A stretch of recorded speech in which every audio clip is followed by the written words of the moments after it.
Hello guys, welcome to another video of stock market. Friends, I finance limited का जिस IPO का आज day 2 का सब्सक्रिप्शन अपन इन्होंने जानेंगे। लाइव सब्सक्रिप्शन जीएमपी कितना चल रहा है, लिस्टिंग कितना मिलेगा, परफॉर्मेंस कैसा रहा, अप्लाई करें या फिर नहीं, फाइनल डिसीजन क्या लें, सभी पॉइंट्स को डिस्कस करेंगे। और ये कोई रिकमेंडेशन वीडियो नहीं, इसलिए जो भी फाइनल डिसीजन होगा अपने रिस्क पे लीजिएगा। चलिए फ्रेंड्स, वीडियो स्टार्ट करते हैं। तो गाइस, आईपीओ जो 9 को ओपन हुआ था, 11 फेब को क्लोज किया जा रहा है, मतलब कल के दिन क्लोजिंग डेट है। 16 फेब का लिस्टिंग डेट रखा गया। ₹2 का फेस वैल्यू, 122 टू 129 रुपीज पर शेयर की प्राइस बन, 116 शेयर्स की lot size, fresh capital OFS का कॉम्बिनेशन। तो 1010 करोड़ का इशू साइज, 7.8 करोड़ शेयर्स का इशू किया गया, जिसमें से फ्रेश कैपिटल 710 करोड़ का, ऑफर फॉर सेल 300 करोड़ का किया जा रहा है। बीएसई एनएसई दोनों एक्सचेंज में लिस्टिंग किया जा रहा है। बुक बिल्ट आईपीओ है और अलॉटमेंट डेट 12 फेब का, 13 को रिफंड रिलीज किया जाएगा। शेयर्स डिमेट अकाउंट में क्रेडिट होगा।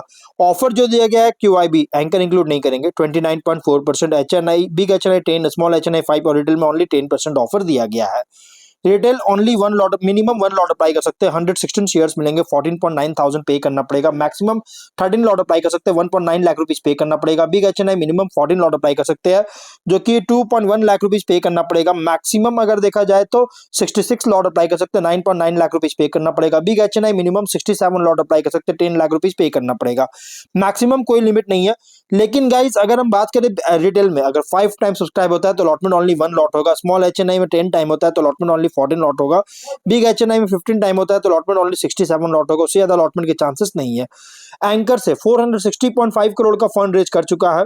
अगर हम इसके सब्सक्रिप्शन की बात करेंगे तो क्यूआईबी से 14% ऑनली, देखिए किसी की बहुत ही लो सब्सक्राइब है ओवरऑल। क्यूआईबी से 14% सब्सक्राइबर, 31.9 लाख शेयर्स का बीट किया, 41 करोड़ का। बिग एचएनआई तो बिल्कुल सब्सक्राइब नहीं होगा, 8100 शेयर्स का बीट किया, 10 लाख का। मतलब समझिए कि जीरो टाइम है, 0% सब्सक्राइब है। स्मॉल एचएनआई 3% सब्सक्रिप्शन, जो कि 98,000 शेयर्स बीट किया, 1.2 करोड़ का। रिटेल में 28% सब्सक्राइबर, 21.8 लाख शेयर्स का बीट किया, 28 करोड़ का।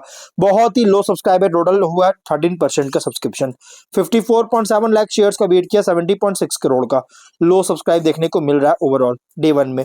जीएमपी की बात करेंगे तो कंपनी का जो जीएमपी ट्रेड कर रहा है ₹0 का, विच मीन कंपनी फ्लैट या तो डिस्काउंट लिस्टिंग करेगा। हाँ, जीएमपी इसका ₹5 पे तो आया था, उसको वापस से जीएमपी में गिरावट और अभी ₹0 पे देखने को मिल रही है। बिजनेस की बात करें तो इसमें मैं ज्यादा कुछ बात नहीं, मैंने ऑलरेडी वीडियो बना रखा है, जो कि फाइनेंशियल सर्विसेज का रेंज है। रेंज ऑफ फाइनेंशियल सर्विसेज जो है सो ऑफर कर रही है।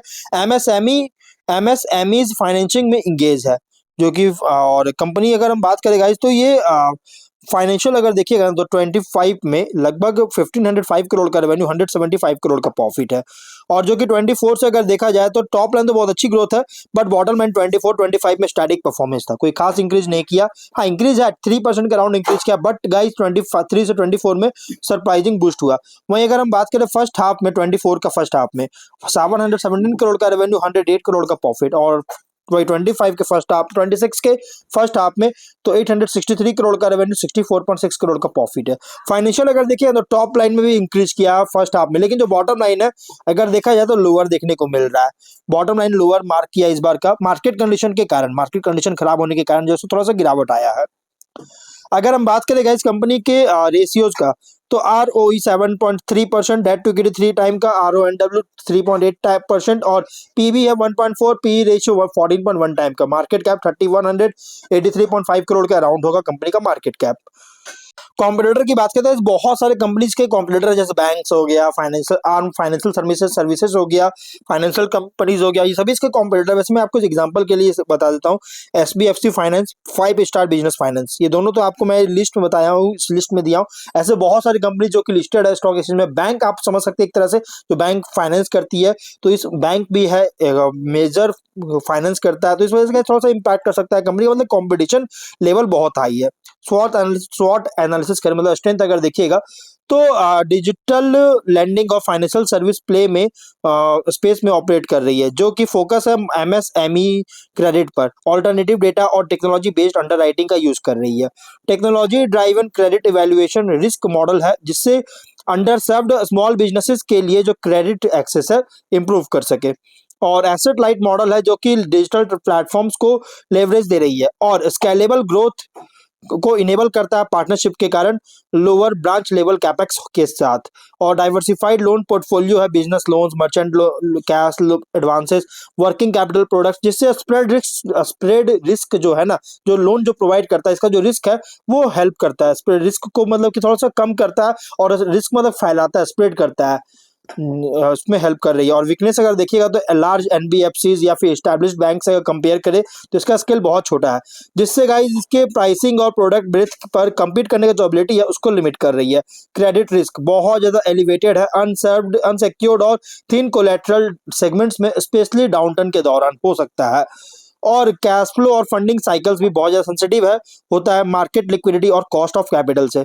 Regulatory compliance, complexity financial services में अगर होता है गैस तो ऑपरेशनल ओवरसाइट रिक्वायरमेंट्स को इंक्रीज कर सकता है। वहीं अगर हम बात करें अपॉर्चुनिटीज का तो गाइस लार्ज अनसर्व्ड डिमांड जो है एमएसएमईज में फॉर्मल क्रेडिट के लिए कल लगातार ग्रो कर रही है, स्पेशली डिजिटल एडॉप्शन और एक्सेप्टेंस जो हो रहा है अल्टरनेटिव अंडरराइटिंग का इसके साथ। और कंपनी जो है एडजेसेंट फाइनेंशियल सर्विसेज जैसे पेमेंट्स, डिपॉजिट्स, इंश्योरेंस, पार्टनरशिप्स और एम्बेडेड फाइनेंस में एक्सपैंड करने का पोटेंशियल है। स्ट्रैटेजिक पार्टनरशिप कर रही है फिनटेक प्लेटफॉर्म्स, ई कॉमर्स और पेमेंट्स नेटवर्क्स के साथ, जिससे कस्टमर एक्विजिशन जो है स्केल पर ड्राइव कर सके।